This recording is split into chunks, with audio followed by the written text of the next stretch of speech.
The stench of decaying flesh was so overpowering that even hardened courtiers vomited in the king's presence.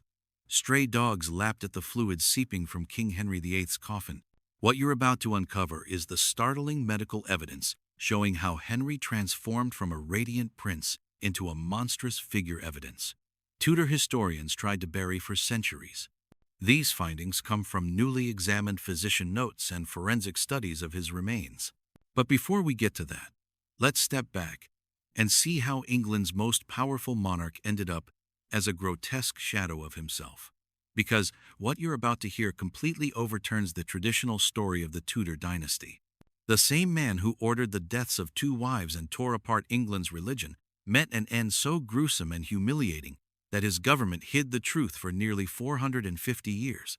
Now, long-buried medical records reveal the shocking reality, and it all began with a jousting accident that slowly destroyed him from within. Quick note: if this is brand new history to you, hit that like button so more people can discover these hidden truths. Because ahead, I've got 3 revelations that will completely change the way you see the Tudor era. Picture it. January 24, 1536. Greenwich Palace. Henry VIII, then a vigorous 44, mounts his warhorse and thunders across the tiltyard. The crowd holds its breath as their king lowers his lance, the sun glinting off armor so valuable that a single piece could cost a laborer his life's wages. The earth shakes as 2 armored giants race toward impact. Then disaster strikes. The horses smash together with the force of a modern-day car crash. Henry, nearly 300 pounds of steel and flesh, slams violently to the frozen ground. Gasps erupt as his armored destrier, itself clad in iron, collapses directly onto him. The arena falls silent. Courtiers stand frozen. Has England just lost its king to sport? For 2 long hours Henry lay unconscious. 2 hours when the realm had no monarch. 2 hours when Anne Boleyn, heavy with child and praying desperately for a son, waited in agony for news. 2 hours that would change history forever. When Henry finally stirred, what witnesses saw was chilling. The sparkle of intelligence and charm that once lit his eyes seemed gone, replaced by something darker, volatile. His first words weren't gratitude or relief, but fury. He demanded to know why the joust had been stopped. That day, the radiant Renaissance prince, the scholar fluent in languages, the poet and composer, the elegant dancer and thinker, never truly returned. In his place stood a suspicious tyrant, plagued by violent outbursts who would terrify his kingdom for the next 11 years. Modern neurologists now believe Henry suffered a traumatic brain injury to his frontal lobe, the very part of the brain that governs personality and self-control. The evidence is persuasive. Before the fall, Henry was unusually restrained for a ruler of his time. He stayed married to Catherine of Aragon for 2 decades before seeking annulment. He executed relatively few nobles compared to his predecessors. But after that fateful January day in 1536, everything changed. Executions escalated. Just 4 months later, Anne Boleyn was sent to the block. His trusted advisor, Thomas Cromwell, would eventually meet the same fate. Henry's furious rages became the stuff of legend. Servants witnessed his violent mood swings. One moment, he'd be sobbing uncontrollably. The next, he was screaming for bloodshed. But the psychological damage was only part of the horror. The same jousting accident that shattered his mind also ripped open an old wound on his leg, one that would never heal. This is where Henry's story shifts from historical tragedy to full-on body horror. What most people don't realize is that Henry had injured that same leg years earlier. It had seemingly healed, leaving little more than a scar. But the 1536 crash tore it completely open. In Tudor England, without antibiotics or even a basic understanding of germs, an open wound was a death sentence, a slow, agonizing, rotting death. Imagine open sores the size of tennis balls on both legs, not for a week or a month, but for 11 years, constantly weeping pus, never healing. The pain was so severe that even the gentle brush of silk sheets could make him scream. Secret medical notes from his physician, Dr. Thomas Vicary, hidden for centuries and only discovered in the 1960s, describe ulcers of a grievous nature, stinking and painful beyond measure. His legs had to be drained daily, sometimes twice a day, filling bronze bowls with infected fluid that servants hurriedly carried away. But Henry, vain and paranoid, desperately tried to hide his decay. He designed special weighted gutters to compress the wounds, a terrible idea that cut off circulation and made the infection worse. He drenched himself in expensive Arabian perfumes to mask the stench. He even ordered court painters to show him with strong, muscular legs in that famous, powerful stance. The truth was far darker. The infection wasn't just in his legs, it was poisoning his entire body. Toxins from the rotting tissue seeped into his bloodstream, flooding his brain, his liver, his heart. Modern analysis points to chronic osteomyelitis, a deep bone infection that pumps bacteria and poison throughout the body nonstop. The constant pain was like the worst toothache you've ever felt, but in your legs, and it never stopped. For over a decade, fevers left him drenched in sweat, then shivering with chills. His appetite swung from nausea to ravenous hunger. But the worst effect was neurological. Those toxins crossing into his brain caused violent, irrational mood swings. He'd laugh at a joke one second, then order the jester executed the next. Paranoia consumed him. He saw traitors everywhere, convinced servants were poisoning him. Wives were betraying him. Assassins hid in every shadow. Just 4 years after the accident, he'd already executed his second wife, annulled his third, and was pursuing teenager Catherine Howard, a grotesque spectacle of a rotting, obese king who needed help mounting his horse, chasing a girl who needed wine to endure his touch. And this was before the wounds turned septic. The year 1542 marked a devastating decline. The ulcers Henry had endured for years, unpleasant but manageable, suddenly grew far worse. Dr. Vicker recorded that the discharge shifted in both color and stench. What had once been yellowish pus turned first green, then brown. The odor, once merely offensive, became what witnesses described as the very smell of death. During this time, Henry's weight spiraled out of control. Unable to exercise from the pain in his legs and constantly eating to distract himself from misery, he swelled from around 280 pounds to well over 350. His 1,540 suit of armor, still kept at the Tower of London, shows a waist size of 48 inches. By 1,545, new armor had to be forged, this time at 54 inches. To put that into perspective, that's wider than most refrigerators today. The king's size forced physical changes to the very palaces he lived in. At Hampton Court, doorways were widened and floors reinforced with extra beams after his weight caused dangerous sagging. Special chairs had to be designed with removable arms just so he could sit down. Even daily routines became a carefully staged performance to conceal how debilitated he had become. Each morning, Henry was dressed while still lying in bed, 4 servants struggling to maneuver his bulk. A system of pulleys and slings was used to lift him upright before placing him in a wheeled chair, though this was kept hidden from the public eye. And this was only the beginning. His physical collapse was mirrored by an even more disturbing mental unraveling. By 1544, courtiers whispered that the king's moods had crossed into madness.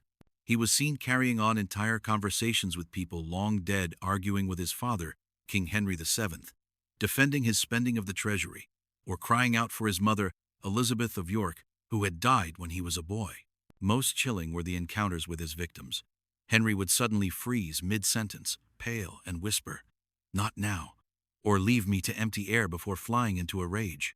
One account from the French ambassador described Henry shouting at an empty chair, screaming at Anne Boleyn's ghost to stop mocking him. His paranoia became consuming. He believed his servants were trying to poison him through his leg dressings, demanding to inspect the pus-soaked bandages himself before allowing them to be destroyed. He even hired tasters not just for food, but for his medicines, forcing attendants to apply his ointments to their own skin first. By Christmas of 1546, Henry was scarcely human in appearance. Eyewitnesses described him as a swollen giant slumped upon his throne, incapable of standing unassisted. His once celebrated face had doubled in size, bloated and distorted. The blue eyes, once praised in poetry, had turned yellow, bloodshot, and sunken. The smell of rot clung to him despite endless efforts to mask it with perfumes, incense, and herbs scattered across palace floors. Courtiers carried pomanders to their noses just to endure his presence. Some ladies of the court reportedly fainted or vomited after appearing before him. But here's the most shocking revelation. Henry's most famous portrait, the iconic Whitehall painting that defines how we imagine him today, hides a secret. When it was X-rayed in 1960, restorers discovered that the king's left hand originally held not a cane, but a wooden staff topped with a human skull. That grotesque walking stick wasn't just some dark fashion accessory. By the end, Henry was so consumed by death that he carried this grim reminder everywhere he went.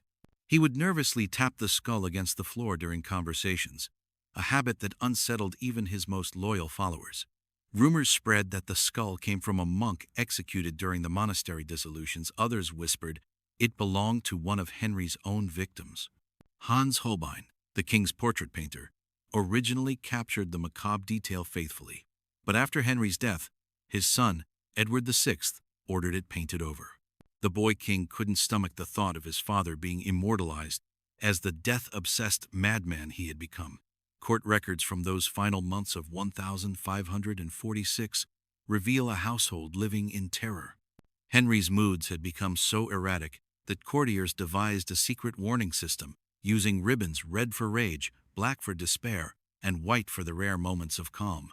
The smallest mistake could prove fatal. When a servant sneezed in the king's presence, he was dragged away on suspicion of attempted poisoning. A lady-in-waiting who stepped on the king's robe by accident was banished. Her family's estates seized.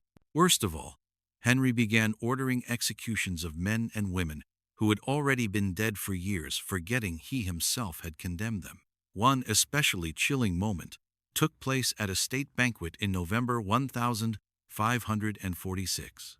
According to the French ambassador, Henry, with great effort, struggled to his feet mid-meal and began screaming at an empty chair. "You dare show your face at my table, witch!" he thundered, clearly addressing what he believed was Anne Boleyn's ghost. "I took your head once, I'll take it again." Moments later, he collapsed into his chair, exhausted, and continued eating as if nothing had happened. By January 1547, at Whitehall Palace, Henry entered his final decline. What followed was so disturbing that official records were deliberately suppressed for centuries. Notes from Dr. Ezewon, Thomas Wendy, hidden until their rediscovery in 1891, describe ulcers so deep that bare bone was exposed. The surrounding flesh had blackened with unmistakable gangrene. The stench was overwhelming. Servants fainted trying to change his sheets, and windows had to remain open despite the winter cold, or else rooms would be choked with the smell of rot within minutes. His body had become a rotting husk. His skin had turned jaundiced yellow from liver failure, his eyes discolored to match, leaving him with an almost inhuman appearance. His swollen tongue made speech nearly impossible, his words emerging as grotesque, wet gargles that only his closest attendants could interpret. Henry's very breath reeked of rotting flesh, a clear sign that infection had spread into his digestive system. Caring for him had become nearly impossible. It took 6 men to shift his enormous body just to prevent bedsores, though by then, painful ulcers had already broken open across his skin. His swollen legs split in multiple places, leaking fluid that soaked through dozens of bandages each day. On January 20th, physicians recorded what we now recognize as the beginning of total organ failure. His kidneys, overwhelmed by the toxins flooding his bloodstream, began shutting down. The little urine he passed was dark brown, sharp with ammonia. His belly swelled with fluid, straining his organs and adding unbearable pressure. Henry's mind flickered between frightening lucidity and complete delirium. In his clear moments, he knew he was dying. He begged his doctors to save him, promising untold riches if they found a cure. Then, when they failed, he erupted in fury, threatening torture and death. But in his delirium, the terror within him spilled out. He cried for his mother, dead for nearly 4 decades, pleading for protection from demons he claimed were crawling out from beneath his bed. He spoke to his long-dead brother Arthur, apologizing for stealing both his throne and his wife. Most pitiful of all, he called out to Catherine of Aragon, his first wife, abandoned and left to die alone, desperately asking for her forgiveness. Meanwhile, the court maintained a facade, Public proclamations claimed the king was merely resting from a minor illness. Ambassadors were reassured he would soon recover. But in secret, Edward Seymour and the Privy Council were already preparing for succession, knowing Henry's end was only days away. On January 27th, Henry suffered what modern doctors would call a massive stroke. The right side of his face sagged grotesquely, drool pooling on his pillow. His tongue, swollen beyond use, left him unable to form words. England's once mighty king, whose voice had reshaped the very religion of his nation, could not even ask for water. Yet even then, he tried to wield his power. With his one working hand, he attempted to sign death warrants. His last intended victim, the Duke of Norfolk, a man who had faithfully served him for decades but fallen from favor. The signature was little more than a smudge of ink. Still, terrified servants prepared to carry out the order. Only Henry's death the following day spared Norfolk's life. And here is where the story twists into something far darker than the official record. Henry VIII did not drift quietly into death as the chronicles claim. He died screaming. Archbishop Thomas Cranmer's private diary, discovered in 1983 at Lambeth Palace, gives the only eyewitness account of those final hours. Summoned near midnight to administer last rites, Cranmer found the king in the grip of violent seizures. 6 men struggled to restrain him, as his enormous body convulsed, cracking the reinforced bed frame beneath him. Between fits, Henry vomited black bile, evidence of internal hemorrhaging. The stench was unbearable. Cranmer confessed he had to leave the room twice to vomit himself. In brief moments of stillness, Henry's eyes fixed on visions unseen by others. He cried out to the children he had lost to miscarriage and stillbirth, begging their forgiveness, promising to be a better father if only they would return. Then, his tone would change, shrill with terror as he screamed of flames only he could see, demanding that someone extinguish the fire consuming him. As the night deepened and the clock neared 2 a.m., on January 28th, Henry's breathing shifted to the unmistakable death rattle, a wet, gurgling sound of lungs filling with fluid. Cranmer, clinging to Protestant doctrine, asked the dying king for a sign of faith, whether he trusted in Christ for salvation. The archbishop clasped Henry's swollen, lifeless hand and asked him to squeeze if he still held faith in Christ. Henry gave one faint press, then let go forever. At 2:07 a.m., on January 28, 1547, King Henry VIII was dead. Yet the nightmare had only begun. His corpse decayed with terrifying speed. The infections that had consumed him in life now accelerated in death. Within hours, gases swelled his bloated frame, worsening the stench until even seasoned servants gagged outside his chamber. Edward Seymour and the Privy Council concealed Henry's passing for 3 days, not only for politics, but because his body was rotting too quickly to manage. Embalmers were rushed in, but what they found was horrifying. His liver disintegrated at the touch. His heart, nearly twice its normal size, floated in yellow fluid. His intestines were black with gangrene. When they opened his stomach, the stench was so powerful that workers fainted and fled. For 2 frantic days, embalmers tried to slow the collapse of the royal body. They stuffed the cavity with over 100 pounds of salt and herbs, wrapped him in waxed cloth soaked in turpentine, and sealed him in a reinforced lead coffin. But even that could not contain the corruption. During the lying in state at Whitehall, mourners heard unsettling pops and gurgles from inside the coffin as gases expanded, warping the heavy lead. Officials quickly covered the bulging casket with extra drapery. On February 14, the coffin, half a ton with its reinforcements, was dragged toward Windsor by 8 straining horses. Rain and mud stretched the journey into 3 miserable days. On the second night, the cortege paused at Sion Abbey, a monastery Henry himself had once destroyed. There, the legend and the horror unfolded. The pressure inside the coffin became unbearable. With a thunderous crack, the lid burst open. Putrid fluids spilled across the chapel floor, driving guards from their posts. By morning, dogs had slipped inside, licking the king's leaking remains. Henry, who had declared himself God's anointed and supreme ruler of England's church, ended up as a feast for strays. Workers mopped the mess with sawdust and lime, faces covered against the stench, and resealed the coffin as best they could. By the time the body reached Windsor, it was buried quickly, stripped of the grandeur once planned. The event was such a scandal that Somerset, now protector of the realm, swore witnesses to silence under penalty of death. Official records blandly claimed Henry died peacefully and was buried with full honor. The grotesque truth remained buried until uncovered centuries later through private journals and foreign reports. Thus ended Henry VIII, the once golden prince of Christendom, who became a bloated ruin. The monarch who executed queens and shattered monasteries died, rotting from within, abandoned by his court, his final remains lapped up by dogs. If you found this hidden history chilling, wait until you hear the true reason Anne Boleyn was executed. It wasn't what you were taught at school. Click here to uncover the French spy connection that rewrites history. Subscribe for more forbidden truths. I'll see you in the next investigation.